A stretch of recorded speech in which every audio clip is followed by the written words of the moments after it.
Alors, Fred Savard avec vous pour ce 22e épisode. Je commence toujours comme ça. Je sais pas si j'aurais besoin de dire ça, puisque c'est la balado de Fred Savard. Les gens s'attendent à ce que Fred Savard soit là, mais je ne suis pas seul.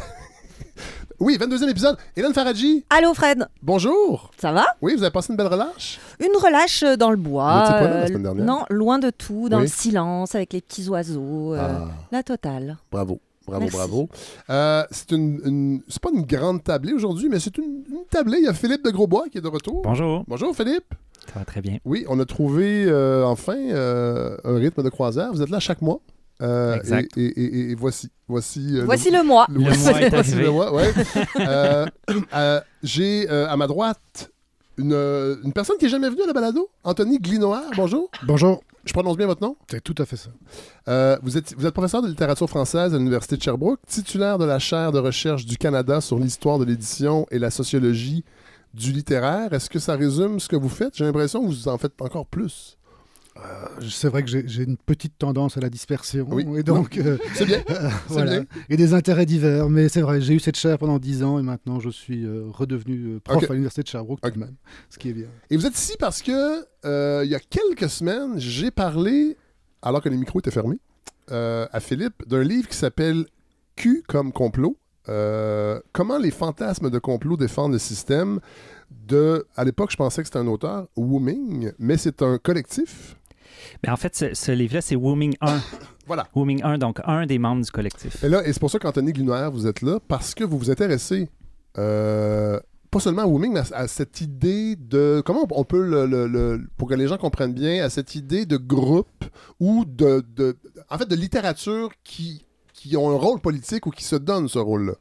Alors, il y a deux choses très très particulières dans Wu-Ming. J'y reviendrai peut-être tout à l'heure. La première, c'est effectivement il y a une implication politique, que Oui. tout ce qu'ils font a une résonance politique, qu'il soit dans le domaine du roman ou dans le domaine de l'essai. ou de l'essai Ouais. ou de la prise de position ou même d'autres formes sous forme numérique, mais aussi qu'ils travaillent en groupe et qu'ils ont, dans le cadre du groupe, un peu renoncé à leur nom propre pour écrire sous la forme d'une partie du groupe. Donc ils sont Wu-Ming 1, Wu-Ming Oh, ouais, 2, c'est ça. Wu-Ming 3, ou alors ils signent Wu-Ming quand ils travaillent Ouais. ensemble. Mais c'est vraiment fascinant.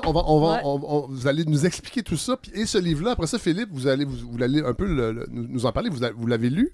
C'est un J'ai livre plongé Ah non, dedans. mais c'est un livre fantastique qui est publié chez Lux. C'est une traduction, mais il est disponible au Québec facilement. Là. Oui, tout à fait. Mais on va commencer avec Hélène, parce qu'on fait toujours ça. Mais oui, c'est Comment la ça? tradition.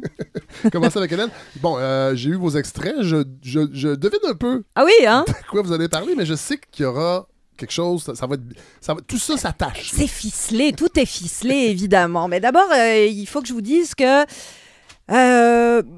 je vais pas tant bien que ça, Ah non? mais j'essaye de rester dans le déni pour que tout aille mieux. OK. Hein, parce que dès que je me mets à regarder autour de moi, ça me fait comme une boule dans l'estomac. J'ai ouais, vraiment du mal. Les manifs au Pérou, la privatisation qui tue en Grèce, les fillettes empoisonnées dans leurs écoles en Iran, les déraillements de train Ça, à c'est Spring. capoté, ça. C'est terrible, c'est terrible, Ouais. J'ai terrible, vu ça terrible. passer cette semaine. Et là, c'est je me en suis- train de se généraliser. En non, plus, ça a on est pas en de bon train. sens. Donc, il y a aussi les déraillements de train à Springfield. Il y a Ouais. Mathieu Bock-Côté qui pérore depuis ce matin sur le fait que le combat féministe a déjà été mené et qu'il se méfie des combats qui ont des décennies de retard. C'est quand même étonnant d'entendre quelqu'un qui vit au 20e siècle C'est depuis assez- déjà plusieurs Quand même décennies. depuis longtemps, Ouais. et Au oui, c'est vrai. 19e. Et c'est partout, la même violence, le même désespoir, les mêmes inégalités et injustices profondes qui déchirent encore un peu plus ce qui nous reste de tissu social. Hélène, on rappelle que malgré tout ce que vous dites, la grande menace de l'Occident... C'est les woke. C'est les woke. Oui, Voilà. oui, bien Je vais sûr, juste le bien dire, sûr. là, pour que les gens ne l'oublient pas. Mais donc, face à tout ça, moi, ma solution, c'est le déni. Le déni, et je me suis dit, rien de tel pour se cacher la tête dans le sable que les galas. Les galas, pas les nôtres, hein, Non, Fred, non, non. parce que, évidemment, ici, vous le savez, Quick, le gala Québec Cinéma. C'est vrai? Quick, c'est mort, puis pour nous, pauvres chroniqueurs, chroniqueuses, animateurs, animatrices de balado, rien. Non, mais il y aura une émission spéciale avec Gala. des vedettes de variété. Là. Ah, j'espère, mais en général, on n'a droit à rien, pas même à un café gratuit, sauf à la balado C'est Très vrai, de Savard, c'est vrai. où on est quand même mieux traité qu'ailleurs. Je le confirme. Oui. Mais donc, je voulais vous parler des galas de cinéma, qui est une espèce encore plus menacée que la salamandre sombre des montagnes, qui est Ah. sur la liste des espèces menacées. Vous Ah. pouvez aller sur le site du gouvernement du Québec que je suis allée consulter, parce qu'en plus de tout le reste, mais non, la salamandre non plus ne va pas bien. Et ça tombe bien qu'on se parle aujourd'hui parce qu'on est pile entre les Césars, qui récompensent le cinéma français, ça avait lieu le 24 février dernier, et les Oscars, qui vont avoir lieu dimanche. Fait que ça, les Césars, ça continue. Là. Ça continue. Est-ce que c'est encore un gala là, de 5 heures Bien sûr. Tout croche? Là? Oui, bien sûr. Bon, okay. Mais la grande différence, c'est qu'il n'y a pas de pub, donc ça a l'air beaucoup plus long que les Oscars, par exemple. Des paillettes, je remercie mon agent, ma famille, Dieu, des robes au prix de 50 salaires minimum. Je me disais, c'est parfait pour oublier. Et pour les Oscars, je ne le sais pas encore, ça va avoir lieu dimanche, mais pour les Césars, mon stratagème n'a pas marché. Le bec dans l'eau, le déni, parce que cette soirée des Césars, ça a surtout été l'occasion de réaliser que, oui, le monde s'embrase, mais aussi, oui, en même temps, on est rendu collectivement à un stade de « je m'en fous », absolument terrorisant.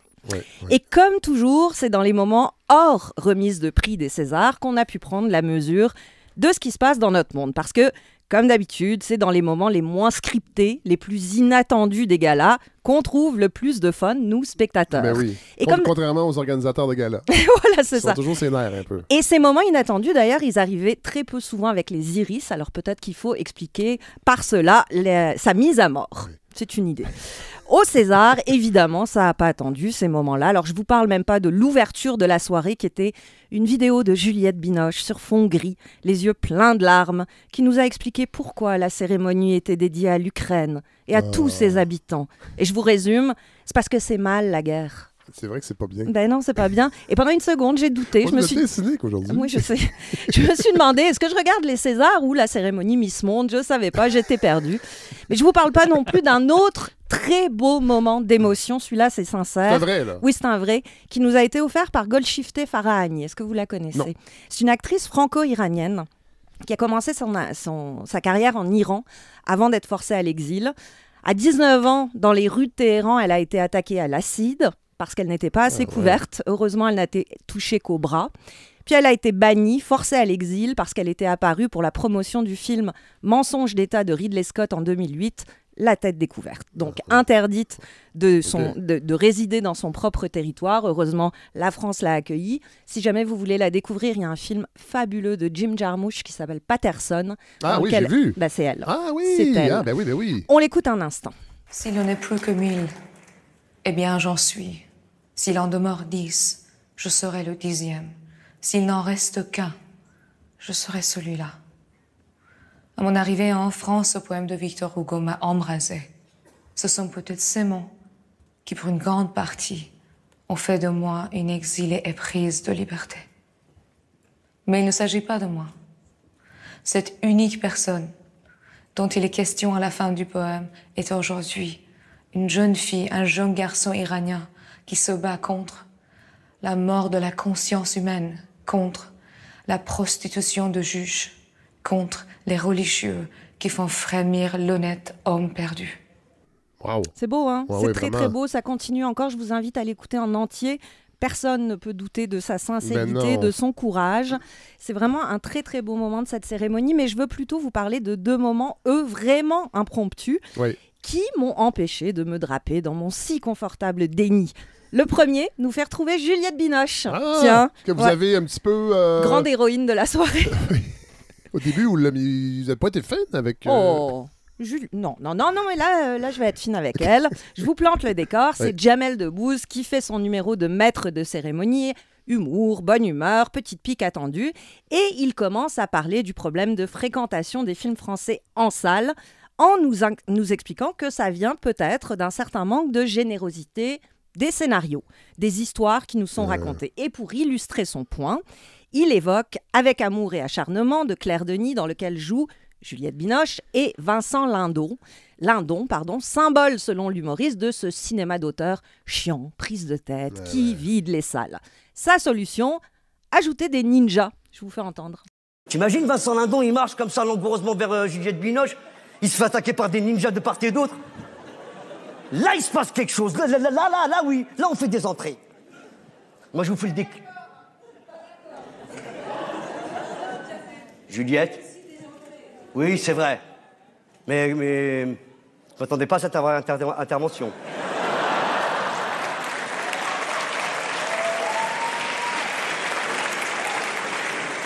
Tu rajoutes des ninjas, Juliette, sur la vie de ma mère, on fait un malheur. Je l'ai vu, le film, bien sûr. Mais qu'est-ce qui lui arrive à elle? Vous lui avez écrit ça comme texte? Si on est là ce soir, c'est pourquoi? C'est parce qu'on croit au cinéma et qu'on l'aime. Ouais. Alors, elle lui dit que c'est pas vrai. Que c'est pas vrai, qu'elle se lève d'abord dans le public, elle est toute vêtue de blanc, elle fait des grands non avec les bras et elle explique que non, le film a aussi fait des entrées et grosso modo, qu'il y en a marre de ce cliché. Les films d'auteur ruinent la bonne santé financière du cinéma. On y croyait pas qu'il avait vu. Hein. Non, pas du tout. Je ne pense pas qu'il... Ça rappelle un peu M. Gouzeau là, qui disait que ça prenait des films qui font vendre du popcorn. Voilà, exactement. Alors, si cette bagarre-là vous intéresse, elle a continué le lendemain sur Instagram et sur certains plateaux où Juliette Binoche a dit que Jamel avait de la chance qu'elle ne soit pas la sœur de Will Smith. Ouais. Mais disons qu'au-delà du rififi, le moment met bien le doigt sur le malaise. Un malaise qui va bien au-delà du cinéma français, qui a été entretenu également, par exemple, par Paul Oud, que j'ai entendu au micro de La Journée est encore jeune, dire « non, j'ai pas vu les films aux Oscars, personne les a vus, pourquoi on irait les voir ?» Ou un article du LA Times, paru cette semaine, et intitulé « Comme les films nommés aux Oscars ne sont pas des hits de box-office, à quoi servent les Oscars ?» Bon. Alors, par où prendre ça D'abord, en disant que ce discours, moi, je pensais sincèrement qu'on l'avait enterré avec les Rubik's Cube et autres reliquats du passé, parce que c'était à la mode, il y a certaines années, le fameux « Ouais, mais les films, s'ils font pas d'argent, c'est la preuve qu'ils sont pas bons et que ça vaut pas la peine de s'y intéresser. » Mais je pensais vraiment qu'on était passé à autre chose. Mais d'accord, je vais déterrer mes vieilles affaires et vous rappeler, 1, que tous les films n'ont pas vocation à être Avatar. Non, c'est vrai. 2, que la valeur d'une œuvre d'art ne se mesure pas à l'argent qu'elle amasse. Sinon, c'est fou! Sinon, Van Gogh serait pas mort dans la misère et Michael Bay serait le Léonard de Vinci des temps modernes. Il reste ses 2 oreilles. Oui, aussi. En plus. Et 3, penser que la rentabilité, c'est un critère artistique, c'est un réflexe terriblement petit bourgeois. Et si je suis sûre d'une chose, c'est que les petits bourgeois n'ont jamais, mais alors jamais, été ceux qui ont fait avancer le monde. Voilà pour le point. Tes préjugés, tu peux te les carrer où je pense. Un bon film, c'est un film qui te bouleverse au point de changer la façon dont tu vas voir et comprendre le monde autour de toi, qu'il récolte 5 milliards de dollars ou 5 cents. Voilà pour ça, parce qu'il reste un événement impromptu lors de cette cérémonie des Césars à évoquer. Un événement qui a été silencieux, invisible, et pourtant qui est le plus parlant de cette cérémonie. On est au tout début de la cérémonie, sur scène, la musique du parrain commence. Donc toujours les Césars. Toujours les Césars. J'ai dit les Oscars? Non, je juste pour être certain. Toujours les Césars. Donc la musique du parrain commence et sur scène apparaissent l'actrice Léa Drucker et l'acteur Ahmed Silla. Ils s'apprêtent juste à commencer leur sketch, mais voici ce qui se passe. Une fille si belle. Fallait que ça tombe sur moi, sur la tête de ma mère, fallait que ça tombe sur moi. C'est un délire. C'est un délire. C'est pas prévu. Évidemment, on n'a pas l'image. Non, mais... extra confusion à ce moment-là, parce que à côté des deux acteurs est apparue une jeune femme, silencieuse, vêtue d'un t-shirt blanc sur lequel on pouvait lire « We have 761 days left ». Mais très, très, très rapidement, cet extrait a été très dur à trouver, parce qu'est apparu un carton nous expliquant que la cérémonie était interrompue quelques instants pour des problèmes techniques. Vous savez, les fameux problèmes techniques qui n'osent pas dire leur nom, parce qu'en vrai, les problèmes techniques, c'était Mario et Gino, les deux plus gros gars qu'on a trouvés en coulisses, pour dégager illico la gamine en la tenant par les bras et par les pieds. Ça a été filmé. Ça, c'était les problèmes techniques qui ont donc été réglés en quelques minutes avant que la cérémonie ne reprenne son cours tout à fait normalement. Malaise. Gros malaise parce que cette jeune fille, elle faisait partie du groupe militant Dernière Rénovation et que le message sur son t-shirt, c'était en réalité un extrait du dernier rapport du GIEC qui expliquait que si les émissions de gaz à effet de serre ne plafonnaient pas avant 2025, on ne pourrait pas limiter le réchauffement climatique à 1,5 degré. Au moment de la cérémonie, cette échéance était donc à 761 jours. Ça ne nous laisse pas beaucoup de temps, 761 jours. Donc, sur cette question cruciale du climat, on a fait des blagues malaisantes. Un comédien, vous l'avez entendu, a préféré évoquer son nombril plutôt qu'essayer de comprendre pourquoi cette jeune femme était là. Mais surtout, on a fait comme si de rien n'était, comme si rien ne s'était passé, en cachant le moment comme un vulgaire téton au Super Bowl, au point que le lendemain, tout le monde a parlé du moment Don't Look Up de la soirée. C'était exactement ça. Bon, le lendemain aussi, Le Monde a publié une tribune signée par Juliette Binoche, encore elle, Dominique Moll ou Gilles Lelouch, suite à cette censure et qui s'intitulait « Nous, professionnels du cinéma, ne pouvons pas continuer à faire comme si de rien n'était tandis que notre planète devient inhabitable. » Et pourtant... C'est ce qu'ils ont fait pendant le gala. C'est ce qu'ils ont fait, exactement. Alors, qu'est-ce qu'il va faire, le milieu du cinéma? Il va sûrement faire des films, Fred, des films d'auteur que personne n'ira voir et qui continueront à entretenir l'indifférence quant au climat et les préjugés quant au cinéma qui n'est pas des blockbusters. La roue va probablement continuer à tourner comme elle le fait depuis des années et des années. Et c'est pas très encourageant, parce que si le cinéma ne comprend pas, et vite en plus, que cacher ses protestations comme celle de cette militante qui concerne tout le monde, mais garder à l'antenne pas juste les jeunes, celle qui émane et ne concerne que le petit milieu du cinéma. Si le cinéma ne comprend pas que c'est exactement ce qui ne va pas, et d'ailleurs c'est peut-être pour ça que les gens ne vont plus au cinéma, parce qu'ils le voient bien, les gens, eux, que c'est beaucoup de quant à soi et peu de vraie générosité.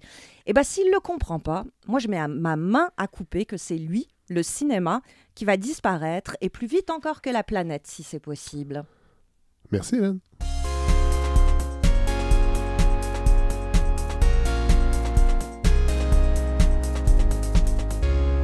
Mais là, si le cinéma disparaît, Hélène, qu'est-ce que vous allez faire? Moi, rien.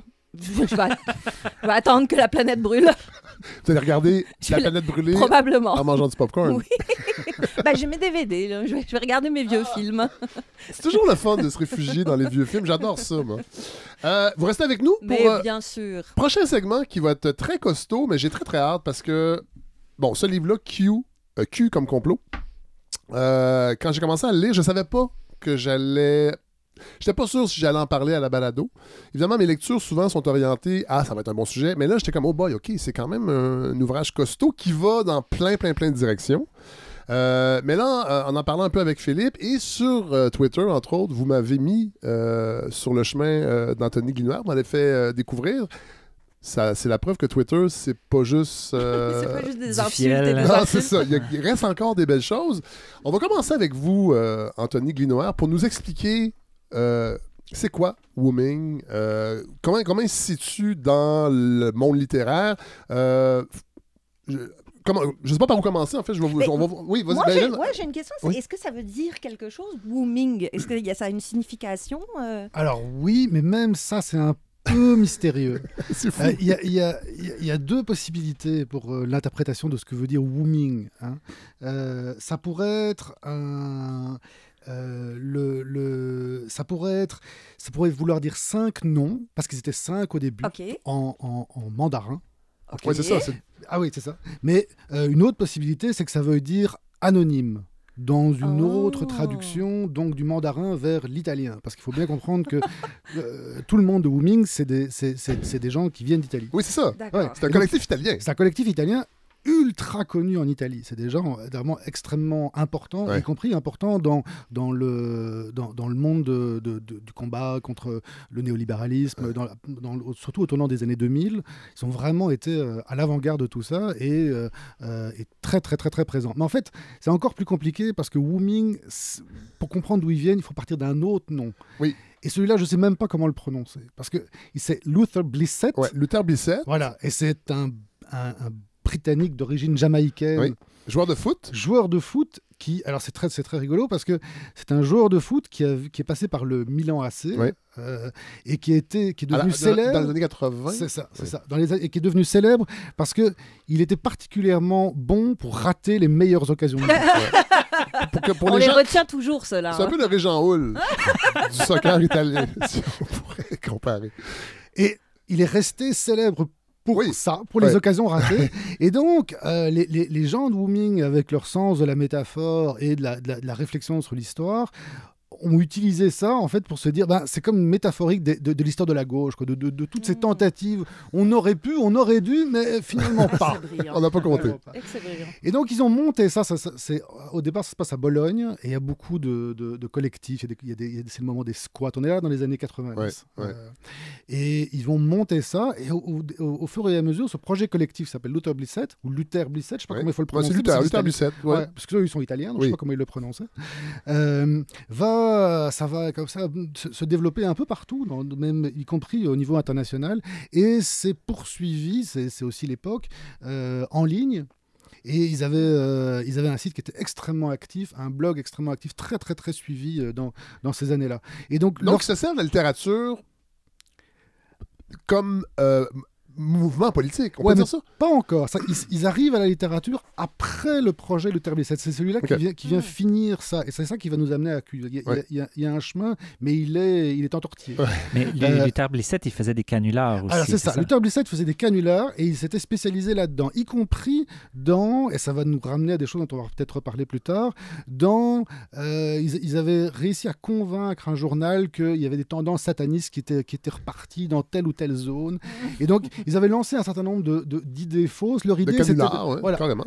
Et l'idée, c'était de mettre un peu de fausseté homéopathique dans les informations. 20 ans plus tard, ça nous semble un peu bizarre parce que les faussetés, elles sont plus homéopathiques, là, elles sont présentes en masse. Mais à l'époque, c'était ça. C'est face au discours dominant, venir saupoudrer des éléments qui sont imaginaires pour voir s'ils vont se frayer un chemin dans les grands médias, et un peu pour montrer comment fonctionnent les grands médias et comment ils peuvent prêter flanc à ça. Exactement. Est-ce que c'est un vrai anonymat ou c'est comme Daft Punk, tout le monde sait dans le fond qui se cache derrière ces gens-là? À l'époque, comme ça se passait dans le milieu des squats et dans un milieu très alternatif, effectivement, les gens, ils mettaient vraiment en avant, c'est pas un anonymat, c'est un pseudonymat, quoi. Ils se servaient de ce nom collectif-là. Et puis, en 99, est sorti un bouquin qui s'appelle Q, un premier, qui va nous ramener à celui-là quelques 20 ans plus tard. Alors, tout le monde s'attendait à ce que ce soit un livre de prise de position politique, un essai, parce qu'on connaissait les gens qui avaient fait ça. Et puis finalement, non, c'est un long roman qui se passe dans l'histoire de la réforme et de la contre-réforme. Et ça passe quand même aussi par un certain nombre d'allusions à des mouvements révolutionnaires de l'époque et qui se passent notamment dans le monde de la réforme protestante et la répression qui s'en est suivie. Donc, quand on lisait un peu entre les lignes, on voyait que ce long roman historique d'espionnage était aussi un roman qui mettait en scène le monde politique d'aujourd'hui. Et c'est à ce moment-là que le passage se fait entre Luther Blissett et Wu Ming. Ce qui est intéressant avec le roman Q dont vous parlez, c'est que dans le livre Q comme complot, ils expliquent que quand QAnon commence à monter, il y a des gens en Italie qui vont dire « Ah, c'est encore le collectif qui a lancé un canular parce que, regardez, ils avaient fait un livre qui s'appelle Q auparavant. » Donc, il y a comme toutes sortes de liens assez... évidemment, c'est pas le cas, là, il le nie complètement, mais c'est quand même assez frappant. Mais cette rumeur-là que QAnon, c'est une créature de la gauche pour troller la droite, ça circule. Pas encore peut-être aujourd'hui, mais ça circule un bout de temps. Dans le livre, ils appelleraient ça, je pense, des contre-fantasmes de complot. C'est-à-dire qu'on revire tout à l'envers pour essayer chaque fois de remettre ça du côté qui fait notre affaire, finalement. Aujourd'hui, ou à l'époque, donc on ne sait toujours pas qui est derrière ça. Alors, à partir de là, ils se nomment. Quand ils deviennent Wu Ming, ils se nomment. Et alors, je me suis entraîné à la maison, donc je vais les nommer. Il en reste 3. Ils étaient, alors c'est compliqué, ils étaient 4. Ils sont devenus 5. Et puis maintenant, ils ne sont plus que 3, mais ils s'appellent encore Wu Ming. Alors, les 3 qui restent s'appellent Roberto Bui. Ça, c'est Wu Ming 1, qui est l'auteur, si je ne me trompe pas, du livre dont on parle. Wu Ming 2, c'est Giovanni Catabriga. J'ai des vieux restes d'Italiens de l'université. Et Wu Ming 4, c'est Federico Guglielmi. Et ça, ces gens-là, ce sont des littéraires? Ce sont des écrivains, effectivement, ouais, tout à fait, et qui vont se mettre ensemble pour publier un certain nombre de textes, dont plusieurs romans. Ouais.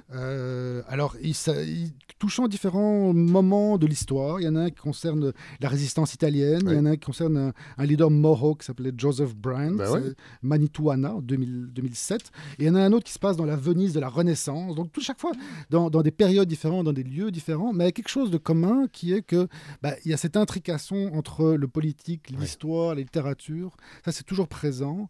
Et puis, il y a aussi un peu une sorte d'explosion du récit. Donc, on va retrouver ça, je pense, dans l'essai dont on va parler aujourd'hui. Oui. Mais c'est présent dans le roman aussi. C'est que ça évolue d'une façon qui elle-même demande un surcroît d'attention. Il faut faire le travail avec eux, qui est aussi un travail de décryptage politique. Quoi. Il faut avancer au fur et à mesure pour pouvoir s'en sortir. C'était une question que j'avais pour vous, Anthony, c'est-à-dire parce que le livre est vraiment très déconstruit. Dans la partie historique la plus dense, c'est le dernier tiers du livre. Mais on part, c'est le pendule de Foucault d'Umberto Eco, il y a question de plein de choses. Je me demandais, oui, c'est ça. Oui. Est-ce que la notoriété de ce groupe-là leur permet un peu de passer à travers les mailles de l'édition? Parce qu'on a l'impression que le livre il aurait pu être resserré, il aurait pu être comme structuré. En tout cas, pour mon petit côté cartésien, à moi, avait un peu de difficulté par moment. Mais est-ce que c'est à cause de leur réputation, ça? Ou... Je ne sais pas si c'est parce qu'on le leur a passé ou si ça fait partie de la démarche.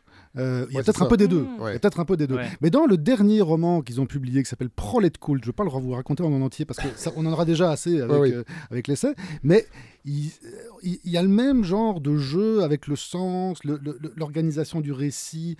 C'est à la fois un récit de science-fiction, ça parle de la culture prolétarienne à l'époque de la révolution bolchevique.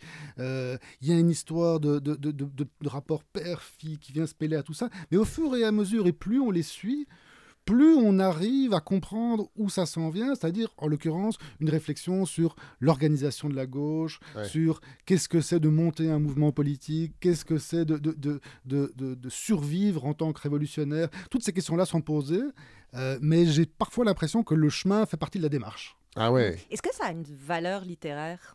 Alors moi, j'en ai pas lu beaucoup, mais ceux que j'ai lu en particulier le Prolet Cult, je trouve ça tout à fait intéressant, et en tant qu'amateur de science-fiction et de relecture de la science-fiction soviétique, parce que je ne veux pas nous lancer là-dedans, mais il faut savoir que vous pourrez revenir, les Russes, au début de la révolution russe, il y a eu tout un mouvement d'exploration, de réflexion sur la science-fiction soviétique. Ça n'a pas duré très très longtemps, mais ça a duré 10 ans.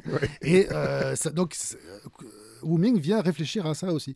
Donc ça a une valeur littéraire certaine, à mon avis. Et le roman Q, le premier, avait quand même eu des bonnes critiques. Oui, excellente, et avait eu un succès critique et un succès... Et devenu culte. Oui, tout à fait, un succès public tout à fait respectable. Et encore une fois, il faut bien voir à quel point, en Italie, ce sont des best-sellers. J'ajoute un point qui est intéressant dans leur démarche, c'est que tous leurs textes sont systématiquement mis en ligne gratuitement depuis le début, sous forme copyleft, comme on appelait ça à l'époque.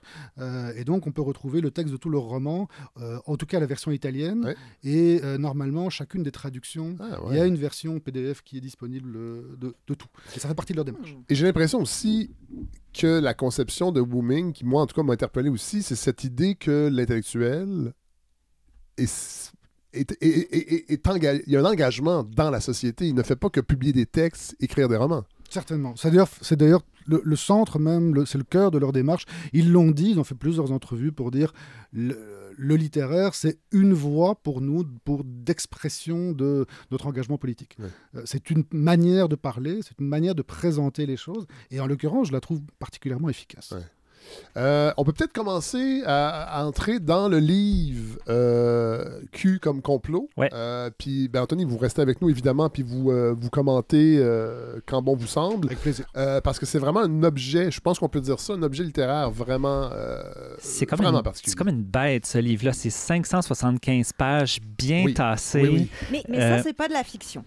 Non, c'est un essai. Quoique, quand je parlais du dernier tiers historique, le dernier tiers du livre, ça nous est comme présenté comme une conversation dans un bar, qui est un rêve en même temps.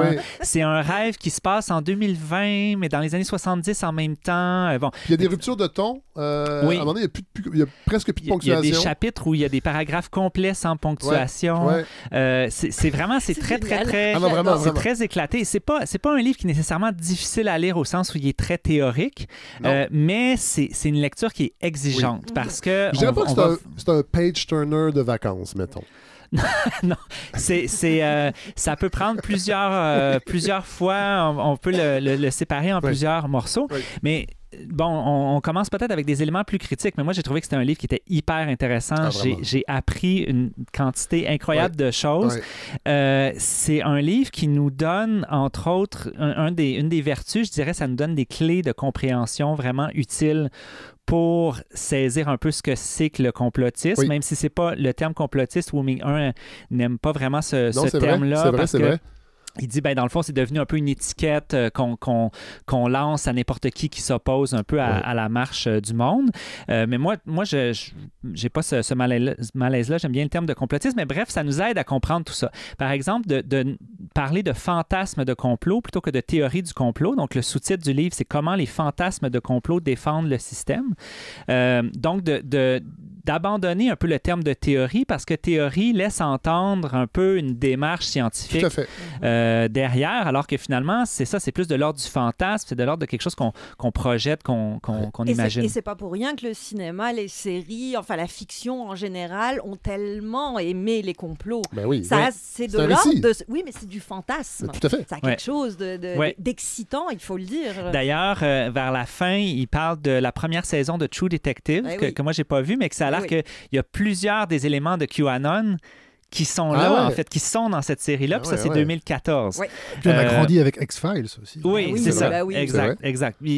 Encore une fois, il y a des exemples. Il y en a. L'autre chose que je trouve intéressante en termes de... Pour nous aider à comprendre, donc on parle de fantasmes de complot, puis on les distingue de vrais complots. Donc ça, je pense que c'est important de le dire. Parce que ça existe. C'est ça, c'est que des complots, ça existe quand même. Mais il faut être capable de faire des distinctions entre des vrais complots et des fantasmes de complot. Et il y a un passage très intéressant où c'est très, très, très clair. Il va dire les vrais complots, d'abord, ils ont un objet, ils ont un but précis. Il y a quelque chose de spécifique. Ensuite, il y a un nombre d'acteurs qui est limité. C'est pas un groupe au complet, il y a quelques individus. Les vrais complots, généralement, ils sont imparfaits. Ils sont mis en place, mais ça ne fonctionne jamais très, très bien. Parce que c'est difficile. Oui, absolument. Parce que il y a une société autour et puis donc, comme ils sont imparfaits, mais généralement, ils sont découverts, ils sont dénoncés. Ça peut prendre un temps plus ou moins long, mais ça finit par arriver. D'ailleurs, il note aussi que les vrais complots ne sont jamais révélés par les Alex Jones de ce monde. Ça va être par des journalistes, ça va être par des historiens, ça va être des personnes repenties, ça va être des témoins des accidents. Et finalement, les vrais complots, ils sont inscrits dans une époque spécifique. Ils ont un début, une fin. On peut les circonscrire. L'exemple classique de ça serait le Watergate. Mais j'avais envie qu'on parle d'autre chose. Fait que j'ai amené un autre exemple sur la durée de vie des ampoules électriques. C'est fou. Les premières ampoules de Thomas Edison, commercialisées en 1881, avaient une durée de vie de 1500 heures. En 1924, quand le cartel Phébus fut fondé, les fabricants annonçaient déjà des durées de vie de 2500 heures et insistaient sur la longévité de leurs ampoules.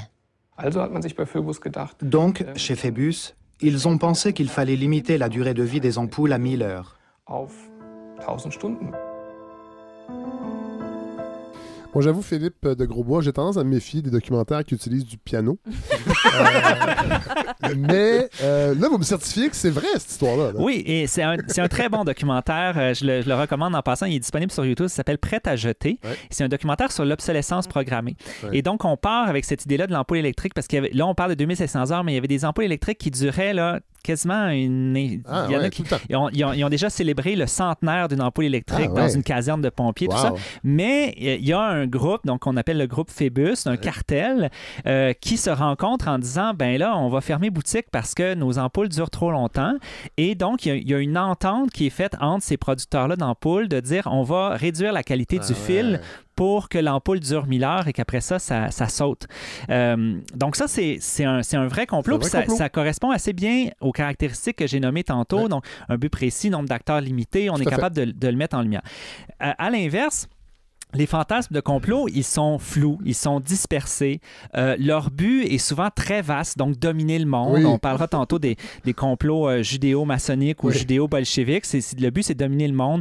Il y a un nombre d'acteurs qui est potentiellement illimité. Si on pense au complot derrière le 11 septembre 2001, si c'était effectivement ça qui s'était passé, le nombre de complices pour les avions, la NASA, tout ça. L'alunissage des Américains, ça prend beaucoup de gens doivent se taire. Là. Tous les emplois de la NASA. Ça prend et les sous-traitants. Le 11 septembre 2001, ça fait 20 ans. Je me dis, quelqu'un qui serait sur son lit de mort pourrait dire, je tiens à dire, c'était pas vrai. Bon. Mais non, il n'y en a pas. Les vaccins, la même chose. Ensuite, les fantasmes de complot, ils ont un déroulement qui est cohérent et qui est parfait. Tout était prévu. Et même quand il y a quelque chose qui vient contredire, ils ont planté ça là pour faire douter. Donc, c'est comme un espèce de jeu d'échecs en 3 dimensions. Les gens qui ont conçu le complot ont vraiment pensé à tout. Ils ont les extraits de QAnon dans le livre de Wu Ming, quand il parle de Trump, puis il n'a pas fait ce qu'il allait faire, mais qu'il allait dire qu'il allait faire, mais c'est prévu, inquiétez-vous pas. Et après des années ou non, il n'y aura pas de... Mais c'est pas grave, on maintient que tout ça est prévu. Oui, puis d'ailleurs... Ça, c'est du déni, bien plus que le vôtre tantôt. D'ailleurs, il va dire, QAnon, d'ailleurs, c'est très utile parce qu'on prend quelqu'un d'absolument incompétent comme Trump et grâce à ce récit-là de QAnon, on a fait quelqu'un d'absolument génial qui a l'air un peu un peu fou, mais finalement non, c'est un génie, puis lui aussi il joue à un jeu d'échecs en 3 ou 4 dimensions. Donc les fantasmes de complot, c'est ça, ils se poursuivent, ils se progressent, même après avoir été exposés, ils sont encore là, ils sont anhistoriques, ils transcendent les époques, ils s'étalent sur plusieurs siècles. D'ailleurs, on va en parler tantôt. Donc ça, je trouve c'est très intéressant de faire cette distinction-là. Autre concept que je trouve vraiment utile, qui vient du livre Q comme complot, les noyaux de vérité. Donc, finalement, oui, il y a des fantasmes de complot, mais les fantasmes de complot, ils s'appuient sur des noyaux de vérité. Si on prend QAnon, il faudrait peut-être expliquer, juste peut-être qu'il y a des auditeurs, auditrices qui ne connaissent pas QAnon, mais j'allais dire la thèse, le fantasme de complot de QAnon, en fait, c'est qu'il y a une élite pédosatanique qui... fait du trafic d'enfants. Dans une pizzeria. Il y avait la pizzeria. Ils sont à la recherche d'un élixir. Oui, donc c'est l'adénochrome qui est dans le sang des enfants pour se donner une éternelle jeunesse. Bon. Et donc, là, on pourrait se dire, c'est quoi le noyau de vérité derrière ça? Il faut faire attention quand même parce que des fois, il y a des complotistes qui vont dire, OK, ça c'était faux, mais dans le fond, ça parle vrai, par exemple. Oui. Donc, Wu Ming 1 va dire, tout fantasme de complot, même le plus insensé, partait d'un noyau de vérité et QAnon ne faisait pas exception. Le trafic d'enfants existait, les abus sur mineurs aussi, la politique est influencée par les lobbies et les puissances économiques, une grande partie de l'information mainstream servait les intérêts des partis et des patrons. Certaines stars d'Hollywood étaient membres de cultes entourés de secrets, la scientologie par exemple. Sur ces bases de vérité, QAnon élevait des cathédrales de baliverne. Donc, l'idée du noyau de vérité, je trouve que c'est quand même important parce que il ne s'agit pas seulement de les déconstruire, il s'agit de regarder un peu d'où ça part et sur quel genre de failles dans notre système on peut construire des fantasmes comme ceux-ci. C'est un peu la même chose pour le Deep State. Donc, le Deep State, c'est un peu un des morceaux de QAnon. L'idée que, finalement, il y a un état profond. Donc, il y a des gens qui... dans l'appareil étatique. C'est ça, qui gouvernent en secret, finalement. Exactement. Peut-être qu'on peut passer un extrait de Brigitte Noël dans la balado de Radio-Canada Conviction qui parlait de QAnon et il est question du Deep State, justement, là-dedans. Et je veux juste vous avertir, pour les gens qui ne sont pas habitués à la voix de Brigitte Noël, ce n'est pas Christine Beaulieu. Et ce n'est pas un complot.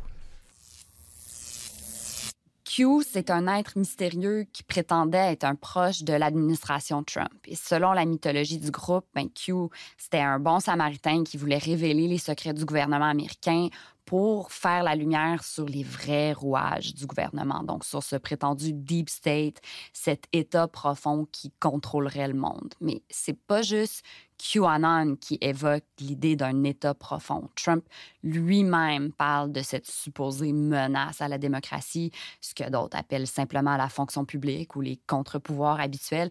Et cette notion d'État profond a même été reprise par salutations à tous les fonctionnaires qui nous écoutent et qui sont en train de peser sur des boutons pour lancer des missiles, peut-être, je ne sais pas trop.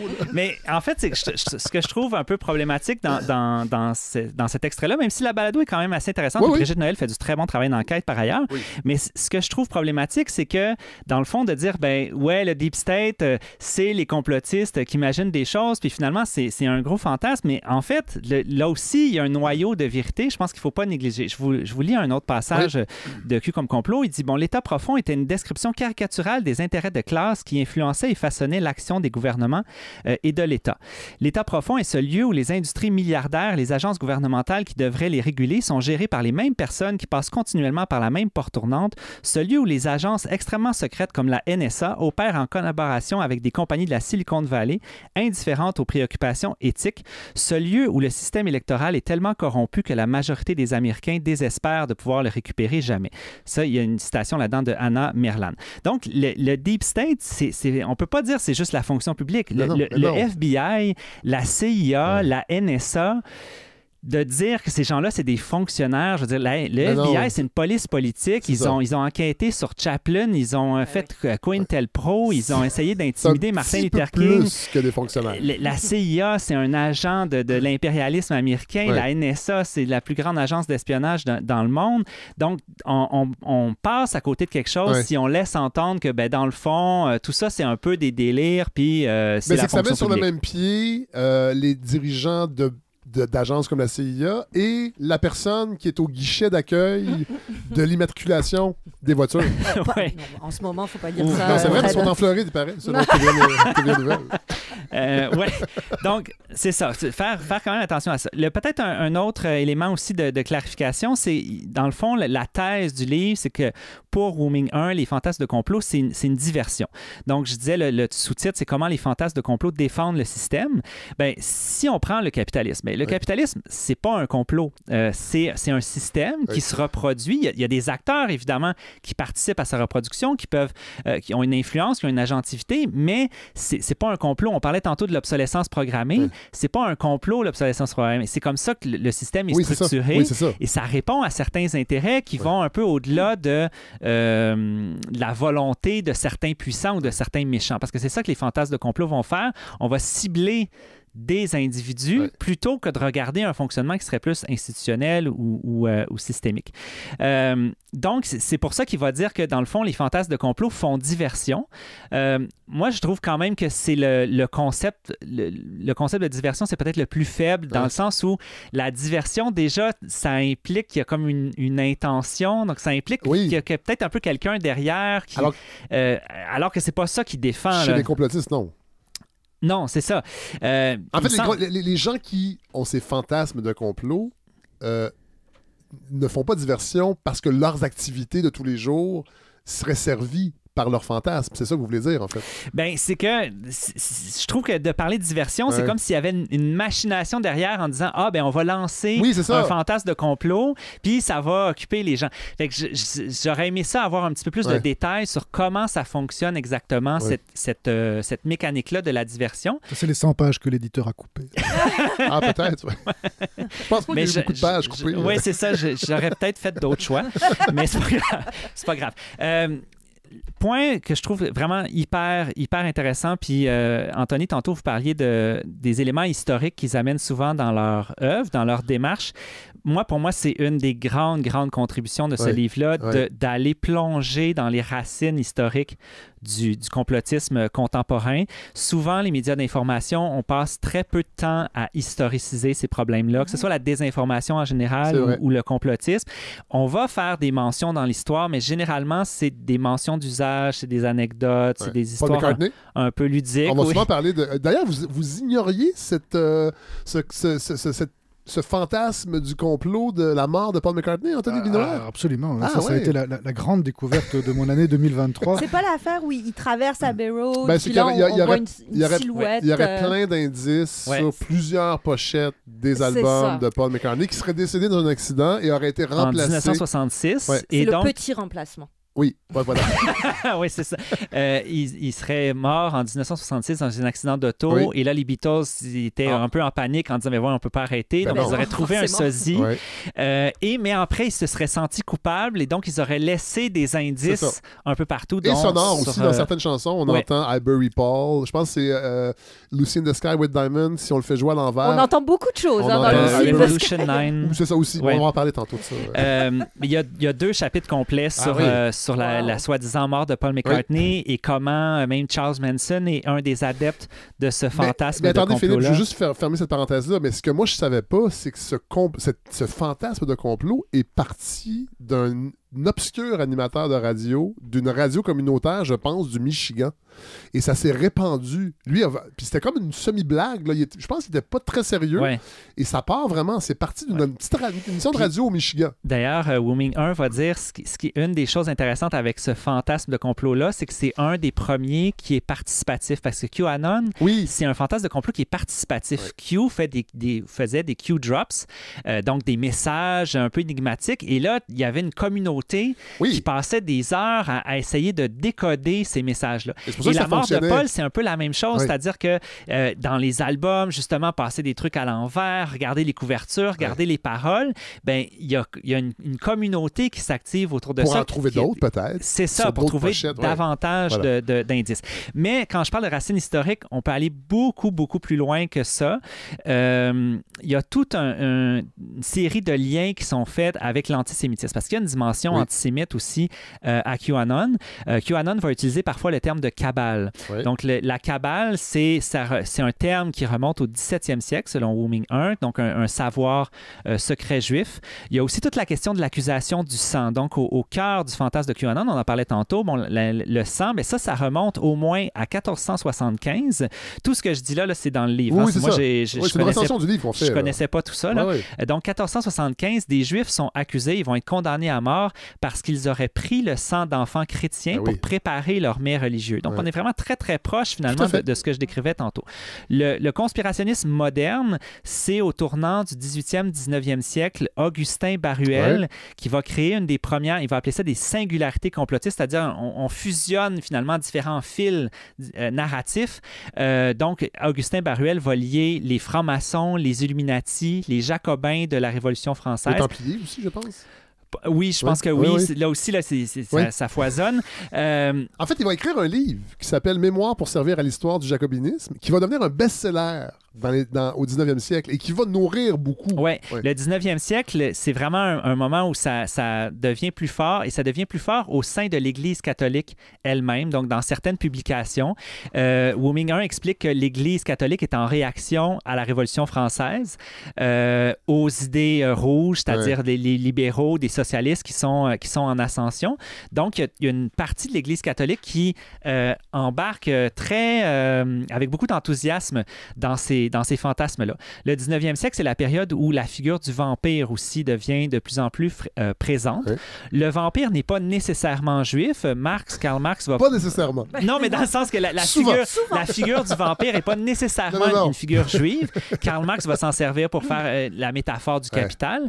Mais une partie de la presse catholique dont je parlais va souvent décrire les juifs comme des vampires. Et là encore, c'est le sang d'ailleurs. Les vampires, c'est la recherche du sang.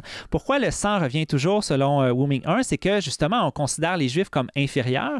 Et comme ils sont inférieurs, ils cherchent le sang de la race, entre guillemets, supérieure pour s'élever puis éventuellement même s'imposer et dominer le monde.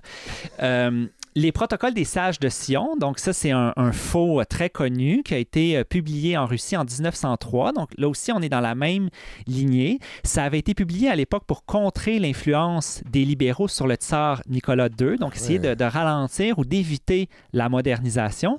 Mais évidemment, ça va être un échec. Et quand il va y avoir la Révolution en 1917, il y a plusieurs épisodes dans tout ça, mais après la Révolution de 1917, c'est là que le complot devient judéo-bolchevique. Donc c'est là que le lien bien se fait. Donc là, on a un ancrage historique beaucoup plus fort que ce qu'on a habituellement, qui nous aide vraiment à mieux situer QAnon. Il y a les chasses... Ce qui est intéressant aussi, je coupe un instant, avec les protocoles de Sages de Sion, c'est que il y avait à la fois le complot que le livre est censé dénoncer, mais que le livre ayant été effectivement passé sous le manteau, disparu, revenu, il y avait tout un complot sur qui a écrit le livre, d'où est-ce qu'il est venu, et dans quelle mesure est-ce qu'il est, par sa propre histoire, porteur de vérité. Retrouver le livre comme une histoire de la vérité, enfin retrouver la vérité sur les Juifs. Et c'était une vérité dérangeante, et c'est pour ça qu'on n'y avait pas accès. Un peu comme il y avait un évangile aussi qu'on avait trouvé, c'est là-dedans, hein? Ah, ça, je me souviens pas, par exemple. Ça.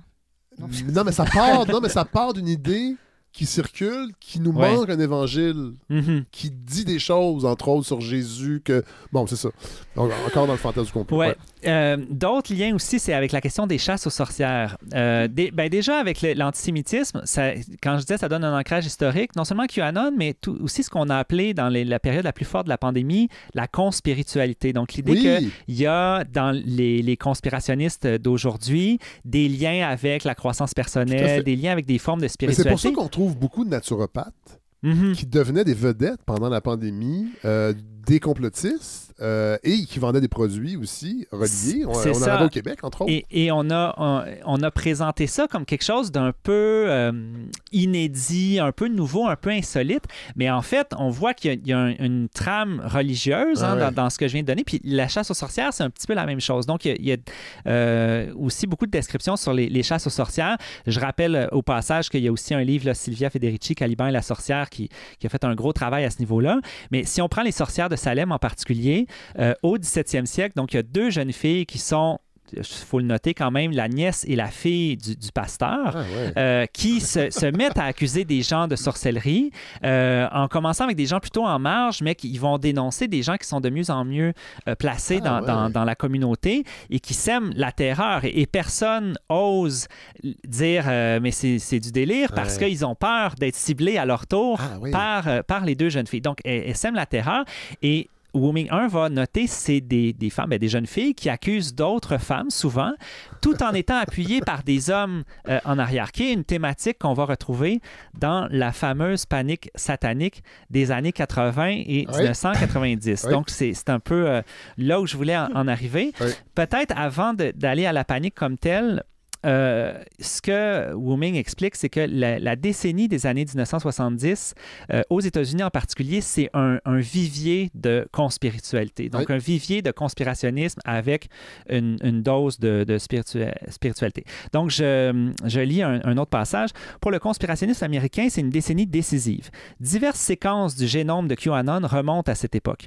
Une époque de reflux et de repli après la fin de la contre-culture et du mouvement. D'éclipse du rêve américain après la fin ignominieuse de la guerre du Vietnam, de méfiance et de soupçon après le scandale du Watergate et la démission de Nixon, de développement du fondamentalisme chrétien, un phénomène provincial qui commence précisément à cette période à s'enraciner et à croître, d'obsession pop pour le diable, comme le montre le succès du film L'Exorciste, et là aussi entrent en jeu les retombées de l'affaire Manson et de Paul is Dead, donc le fantasme sur la mort de Paul McCartney. Et c'est aussi la période du boom du New Age et de toutes sortes de méditation transcendantale. C'est ça, de spiritualité alternative. Donc, la panique satanique qui va se développer dans les années 80, c'est un épisode qui est finalement très semblable aux sorcières de Salem dont j'ai parlé plus tôt. On part de dénonciations d'enfants, dénonciations qui sont souvent arrachées de manière odieuse. Là, comme dit Wu-Ming 1, souvent le seul véritable abus que les enfants ont vécu, c'est l'interrogatoire. Parce que les méthodes d'interrogatoire sont absolument horribles. Il y a toutes sortes de théories un peu loufoques qui disent, si l'enfant dit que c'est arrivé, c'est sûr que c'est vrai. Mais s'il dit non, c'est parce qu'il dénie.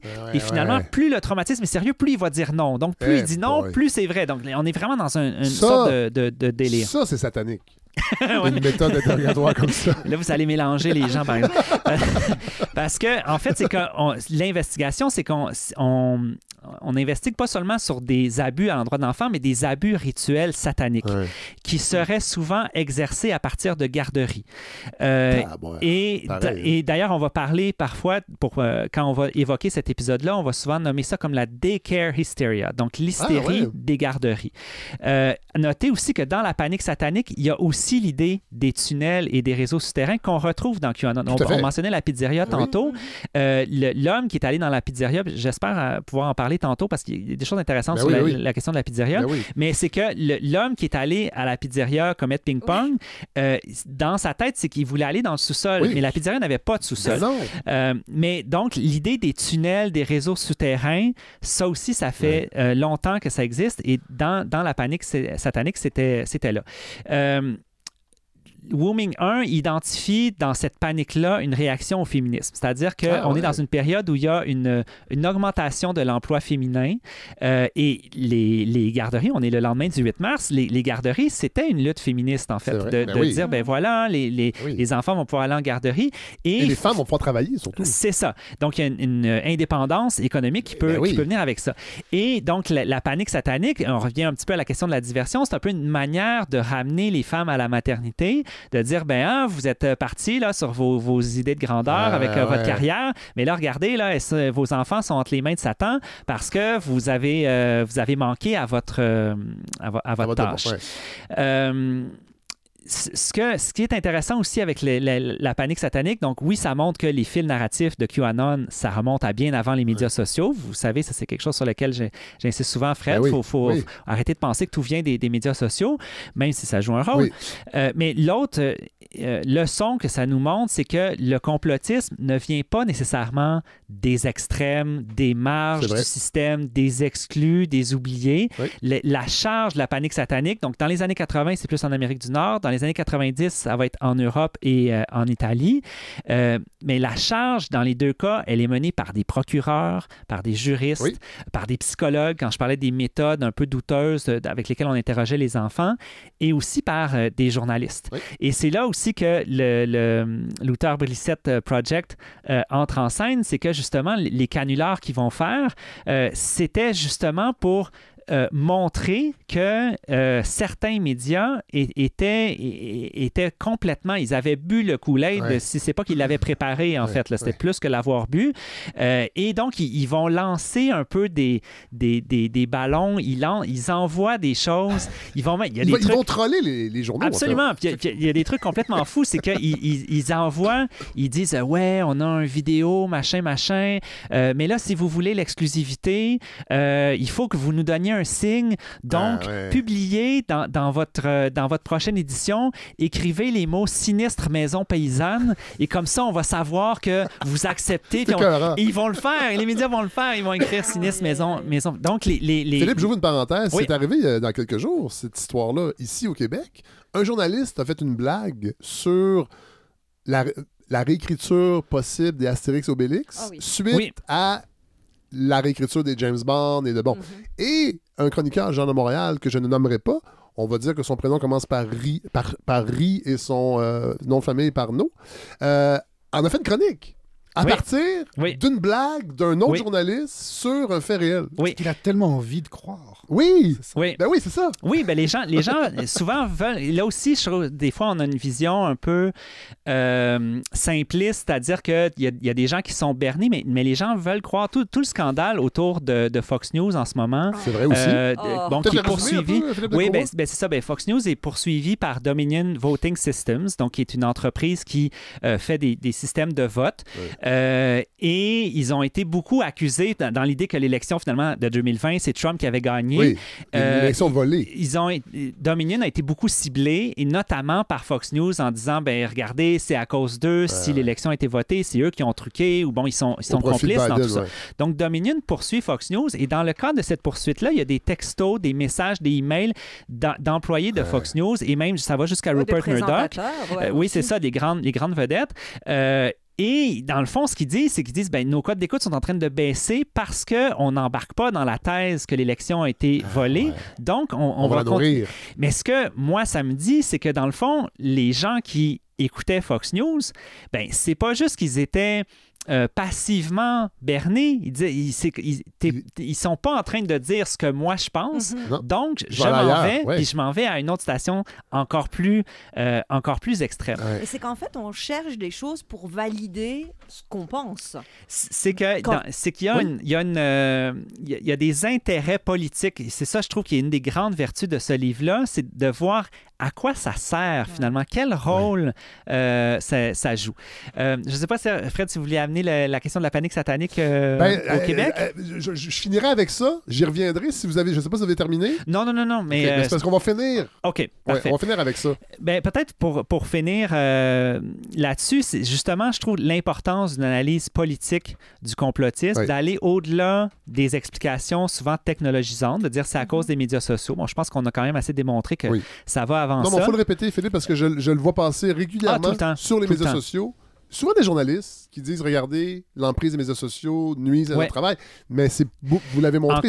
D'où l'importance du raisonnement historique, de se dire que les choses se produisaient autrement avant et que les médias sociaux ont ajouté une dimension, ça n'est qu'une dimension. Et ça a peut-être accéléré les choses. Oui. Ou ça a donné une dimension peut-être plus globale. Les médias sociaux, Internet, moi je le vois souvent comme un catalyseur, c'est-à-dire que c'est, en chimie, un catalyseur, c'est quelque chose qui accélère une réaction. Donc ça renforce des tendances, mais ça ne les crée pas nécessairement. Non, c'est ça. Ça nous permet aussi de dépasser des explications qui sont psychologisantes, de dire finalement c'est des personnes qui sont fragiles. Mais tout ça, c'est des choses qui peuvent être utiles, mais c'est pas suffisant. Ça ne nous permet pas de voir c'est quoi les forces politiques qui sont animées derrière ça. Et le fameux exemple de la pizzeria, je voulais y revenir parce que, en tout cas, je pense que je le savais pas avant de lire le livre, puis pourtant, je me tiens quand même au courant de toutes ces questions-là, QAnon, le complotisme. La pizzeria, souvent, ce qu'on entend, c'est que, c'est ça, QAnon, ça circule partout sur les réseaux sociaux. Et puis là, à un moment donné, il y a quelqu'un qui était complètement embarqué là-dedans, qui a un peu pété les plombs, et qui, un peu beaucoup. Et qui il a pris son char avec son arme à feu, puis il s'est rendu à la pizzeria. À la pizzeria. Qui était une pizzeria qui était fréquentée par... C'est ça. Moi, c'est ça que je n'étais pas au courant, puis ça vient remettre un peu les choses en perspective. Là aussi, je vais lire des petits passages. Allez-y, L'établissement avait la réputation d'un espace accueillant, inclusif et ouvert à la communauté LGBTQ. Le propriétaire, gay déclaré, en était lui-même un pilier. Il était aussi mécène d'art. Au Comet Ping Pong, on montait des expositions, on accueillait des installations et on présentait des concerts. Pendant presque 10 ans, le Comet a été aussi bien un point de rendez-vous pour les jeunes familles du quartier qu'un lieu accueillant pour les excentriques, les personnes queer, les marginaux et leur art. De temps en temps, on déplace les tables de ping-pong à l'arrière pour laisser la place à des concerts d'artistes locaux émergents ou des groupes en tournée qui pourraient facilement remplir des plus grandes salles en ville. Pendant que des familles mangent une pizza, les punks de Washington applaudissent leurs amis et leurs idoles. Donc, ce que ça vient montrer, c'est que c'est pas quelque chose de complètement random qui a été fait de dire « je vais aller à la première pizzeria du coin en me disant c'est là que ça se passe ». C'est qu'il y a une dimension, puis on le voit en ce moment comment les personnes trans, comment les queers sont ciblés au Québec, mais très, très, très, très fortement aux États-Unis. Il y a des lois extrêmement répressives qui sont votées en ce moment.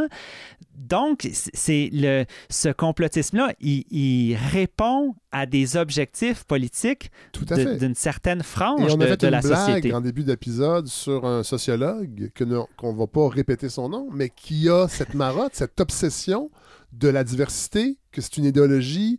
Mais lui, c'est comme la figure respectable de tout ce discours-là qui prend racine dans le complotisme.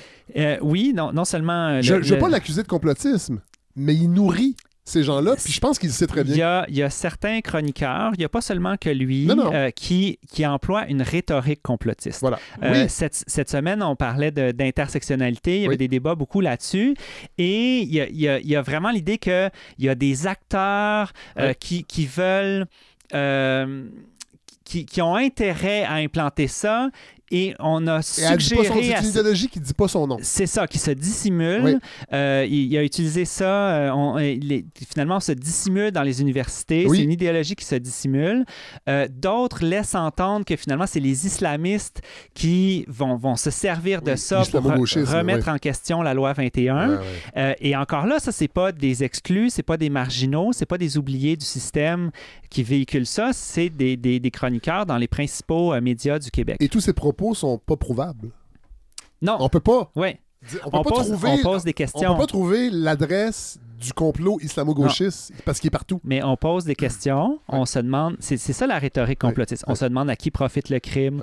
On note un certain nombre de choses, puis on dit, c'est intriguant tout ça. Donc, et donc, on ne va pas nécessairement pointer du doigt quelqu'un, mais on présente un certain nombre de points et ensuite on dit aux gens, faites la ligne, tracez la ligne entre ces points-là, puis vous allez voir une figure, comme vous dites, islamo-gauchiste.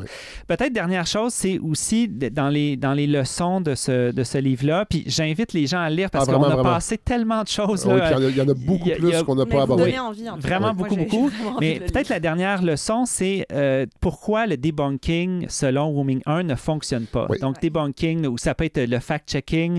Il parle, les debunkers, là aussi, il le remet dans un contexte historique. Il parle des magiciens, comment il y a des gens qui essaient de défaire Uri Geller, je ne sais pas si vous vous souvenez, qui était quelqu'un qui faisait des trucs paranormaux.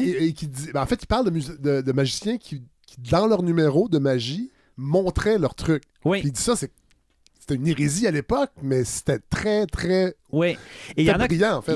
Mais en même temps, inefficace, dans le sens où il y en a qui s'amusent à défaire ces gens-là qui disent « Ah, j'ai des pouvoirs paranormaux », mais que dans le fond, ça n'a comme pas donné grand-chose. Il va dire, dans le fond, le problème des debunkers, c'est qu'ils vont faire preuve, il appelle ça du ratio-suprémacisme.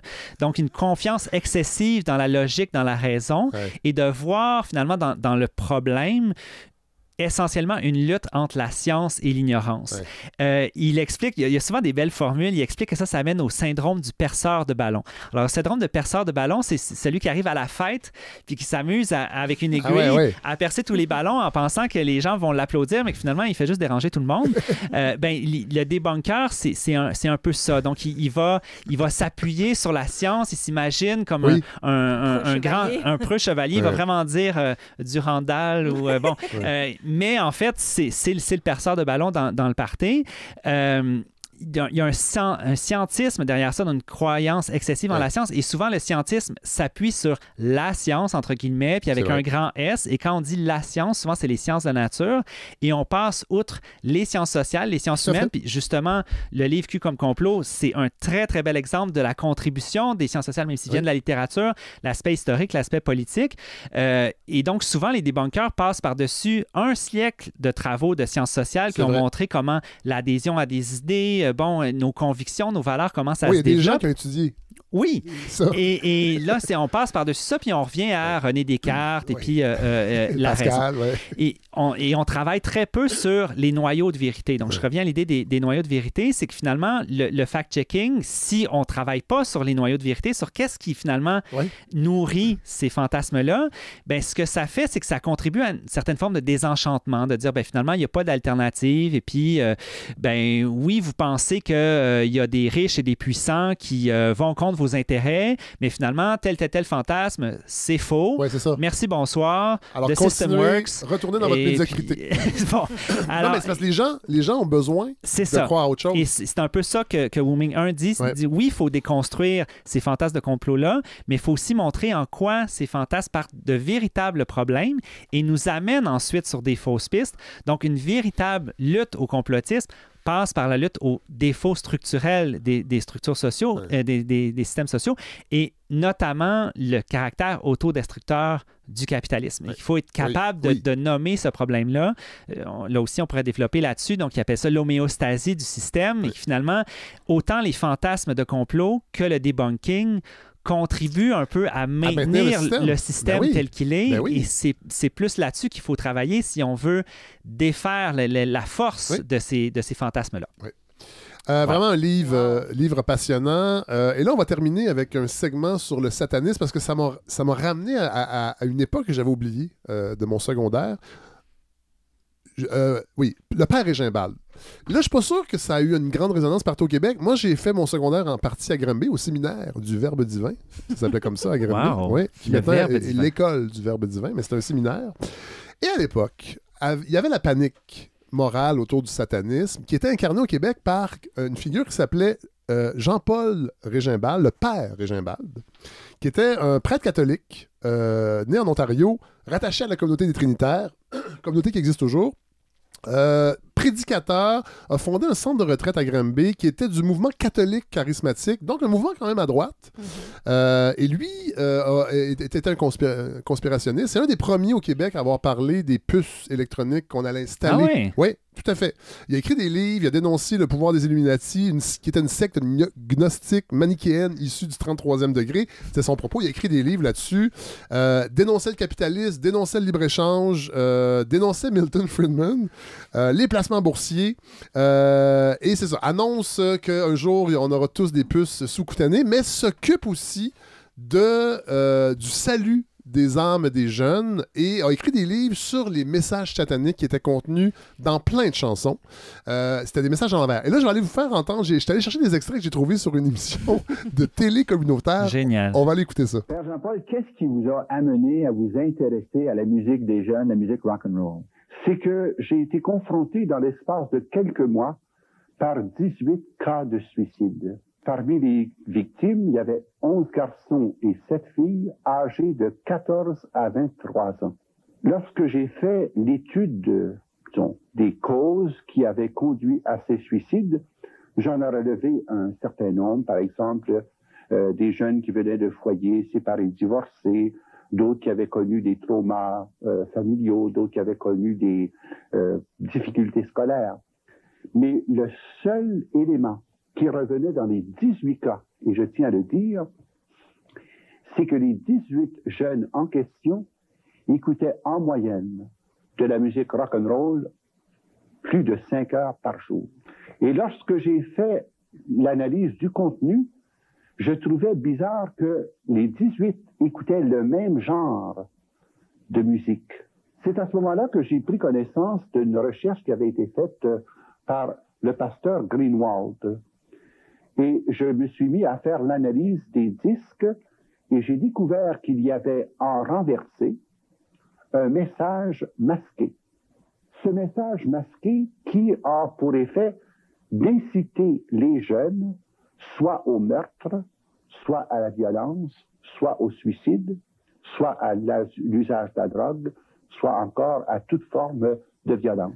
Il faut rappeler qu'à l'époque, ce père Régimbald était une vedette médiatique. Je suis pas sûr à Montréal, mais dans les réseaux de Télémétropole et de Radio-Canada, il y avait des antennes à Trois-Rivières, il y avait des antennes à Sherbrooke, et moi, c'était avec la télé de Sherbrooke. Et il faisait des entrevues aux émissions du matin aux nouvelles. Et là, les parents commençaient à se dire, coudonc. Et là, c'est la montée d'Ozzy Osbourne, du heavy metal qui devient grand public. Oui. Et qui s'amuse avec les codes du satanisme. Évidemment. Et là, on va écouter un autre extrait. Oui, vous allez voir comment c'est pas convaincant. Là. Il donne 3 extraits. J'en ai gardé un. C'est sur le 2e album de Led Zeppelin. Alors, pour nous faire comprendre un peu de quoi il s'agit, peut-être qu'on pourrait écouter ensemble 3 exemples très clairs d'implantation de messages subliminaux. Alors, pendant que nous écoutons ces 3 exemples, nous pouvons regarder en même temps ce fameux album de Led Zeppelin.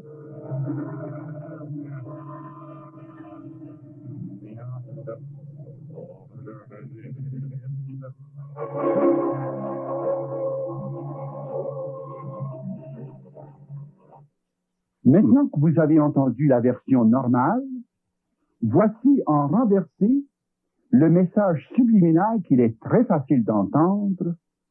Music is reversible, but time is not. Turn back, turn back, turn back. The music is reversible, but time. Turn back, turn back, turn back. On n'entend pas bien. Et là, j'essaie de trouver la chanson sur le 2e album de Led Zeppelin. Il y a Stairway to Heaven sur cet album-là. J'ai jamais trouvé cet extrait-là. Alors, je sais pas trop. Il y en a un d'Elvis et il parle des Beatles Revolution No. 9. Et à la même époque, rappelons-nous, et ça devait participer à la panique morale, il y a la femme d'Al Gore, Tipper Gore, qui achète un album de Prince, l'album de 1984, Purple Rain, qui est une trame sonore dans le fond, et va demander à son mari, Al Gore, de créer une commission d'enquête sur la musique populaire. Parce qu'elle achète l'album avec sa fille de 11 ans, et une des chansons de Prince sur cet album-là, c'est Darling Nikki. Ça parle de masturbation. Et elle est comme, ça se peut pas que ma fille soit exposée à ça. Et ils vont créer effectivement... elle va créer un regroupement qui s'appelle Parents Music Resource Center, qui va finir au-delà, au bout de ce processus de consultation. Là, ils vont demander au chanteur de Twisted Sister de venir témoigner. C'est un des seuls qui va venir. Ils vont créer une liste qui s'appelle Filthy 15, les 15 artistes, je le traduis mal, là, mais les plus sales. Il y avait là-dessus Prince, il y avait Sheena Easton, la chanson Sugar Walls, qui était une métaphore de son vagin, si on en croit ce communiqué-là. Oui. Il y avait Judas Priest, Motley Crue et CDC, Madonna, Dress You Up, Def Leppard, Black Sabbath évidemment, et Cyndi Lauper, She Bop, qui est aussi une chanson de masturbation. Évidemment. Et c'est ça qui va mener au collant qu'on met sur les albums. Attention. Explicit lyrics. Ça vient de la femme d'Al Gore, qui aujourd'hui est supposément un grand militant pour l'environnement, mais un environnement qui ne dit L'un n'empêche pas l'autre. Qui ne dit pas de saleté. Voilà. Alors, je vais vous remercier. Merci parce que là, on aurait pu en parler encore longtemps. Il y a des passages vraiment intéressants aussi sur la COVID, sur comment les autorités ont utilisé la science, entre autres. Ils posent des questions. Ils parlent du complotisme de gauche aussi, qui existe. Oui, puis il y a comme 4 chapitres là, sur la gestion italienne de la pandémie. Oui. C'est hyper intéressant parce que l'Italie, ça a été dur, puis ça a été dans les premiers, puis ça a été des confinements extrêmement durs. La première fois qu'on a entendu parler de la COVID, c'était l'Italie. Oui. Après la Chine, évidemment, mais disons que l'arrivée en Europe, ça a été beaucoup en Italie. Oui. Et donc, il essaie de montrer justement là-dedans que, évidemment que c'est un terreau fertile où est-ce qu'on a des décisions étatiques autoritaires, mais aussi arbitraires, dans certains cas en tout cas. Et donc, oui, ça vient nourrir les inquiétudes et puis il y a vraiment beaucoup de choses. Et que c'était sain de se poser des questions sur les mesures sanitaires qui étaient promulguées par les politiciens aussi. C'est vraiment un livre vraiment passionnant qui est publié chez Lux. Donc, c'est Q comme complot.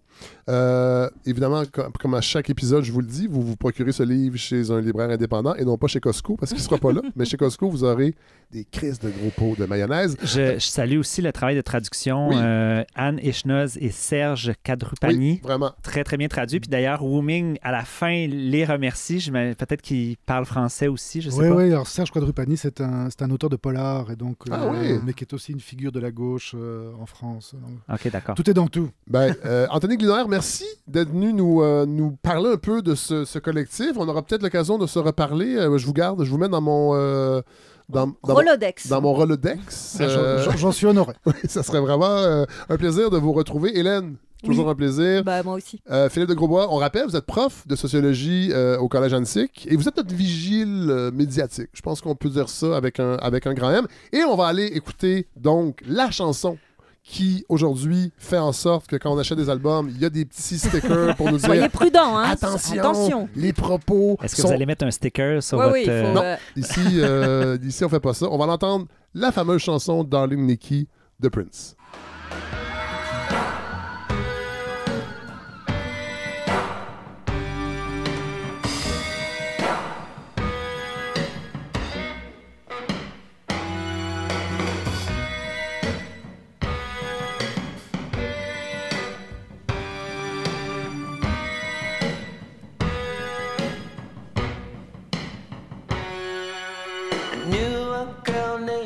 I guess you could say she was a sex fiend. I met her in a hotel lobby, masturbating with a magazine. She said, how'd you like to waste some time? And I could not resist when I saw little Nikki grind.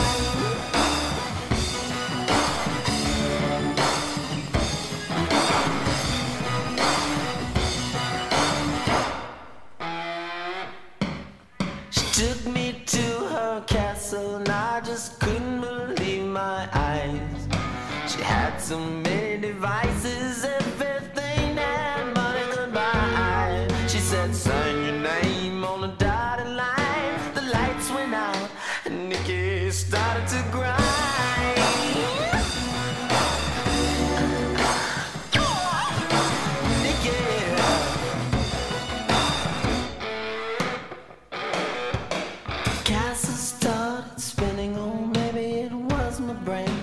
I can't tell you what you did to me, but my body will never be the same. Will you kick your behind? Oh, just show you no mercy, but just shout enough, show you how to grind. I woke up the next morning, Nikki wasn't there. I looked all over, all I found was a phone number on the stairs. It said, thank you for a funky time. Call me up whenever you wanna grind. Yeah.